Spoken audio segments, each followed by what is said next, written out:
नमस्ते to everyone, welcome back to the channel. पिछले 2 दिनों से हम लोगों ने निफ्टी में एक अच्छा मूवमेंट देखा है, अच्छा अप ट्रेंड देखा है।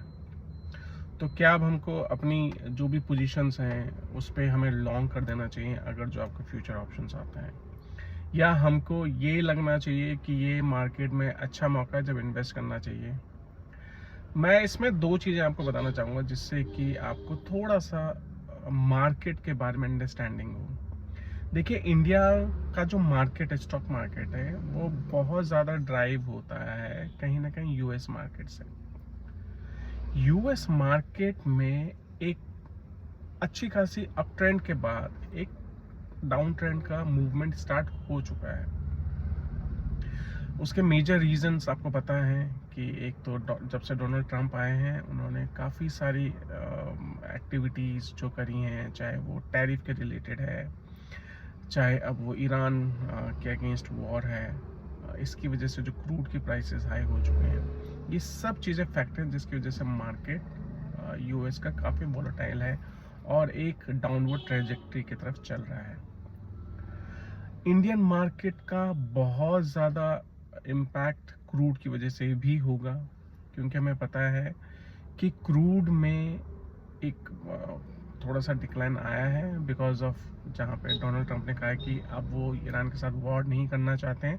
ये अभी 5 दिन के लिए उन्होंने जो वॉर है उसको रोक दिया है, specially on their energy sector पे।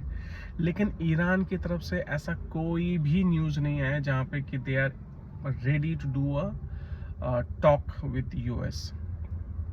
तो अभी हमने जो गिरावट देखी थी क्रूड में, वो वापस एक अप ट्रेंड की तरफ जानी शुरू हो गई है।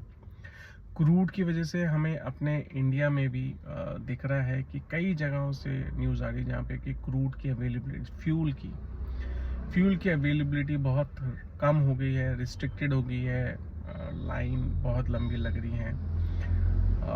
ये आप लोग भी शायद देख रहे होंगे, ये न्यूज़ में चल रहा है। तो अभी मार्केट में एक, जो मुझे लगता है, ये मेरा व्यू है, आप लोग अपनी सेल्फ स्टडी ज़रूर करिए, कि मार्केट में एक अच्छा खासा डाउन ट्रेंड आने को है जो कि अभी कम आया है, जो कि और ज़्यादा कह रहेगा। क्योंकि जो इंडिया की इकॉनमी है वो प्राइमरीली क्रूड के ऊपर बहुत ज़्यादा चलती है, क्योंकि 90% के लगभग हम क्रूड बाहर से आयात करते हैं। और जब क्रूड के प्राइसेस इतने ज़्यादा होंगे, अगर जो सोचिए कि अगर जो वॉर ख़त्म भी हो गई तो ईरान का जो भी लॉस हुआ है वो उस प्राइसेस में, क्रूड जो कि पहले $60 पर बैरल था, या इनफैक्ट 55 भी हमने लास्ट ईयर देखा था, 65 तो एक स्टैग्नेंट रहा है, उस रेट पे नहीं देगा। तो अगर वो वॉर ख़त्म भी होती है, क्रूड के प्राइसेस फिर भी हाई रहेंगे, may be not 120, but with in the range of 80 to 90 में भी इम्पैक्ट आपको इंडियन इकोनॉमी में आता हुआ दिखेगा। तो अभी बहुत ज़्यादा बुलिश मत बनिए। अगर जो आपके कुछ ट्रेड्स हैं, ये मेरी राय है, अगर जो आपको शॉर्ट करना नहीं आता है तो अच्छा मौका अपना पैसा लेके आप साइड में बैठ जाइए।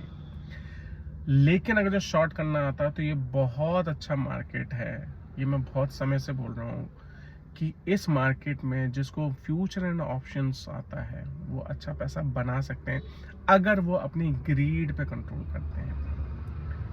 तो अपनी लर्निंग पे इन्वेस्ट करिए, प्लीज़ लर्न कैसे आपको स्टॉक मार्केट में ये जो डाउन ट्रेंड आता है उसमें भी ट्रेड करना आना चाहिए। और सिर्फ एक साइड का नहीं कि पैसा मैंने इन्वेस्ट कर दिया और वो सिर्फ तभी बढ़ता है जब मार्केट ऊपर जाता है।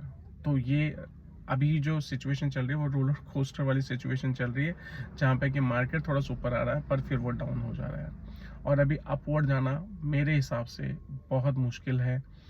26,000 के टच, जो हमने 26,400 का प्रीवियस हाई बना रखा है, उसको टच करना भी बहुत मुश्किल है।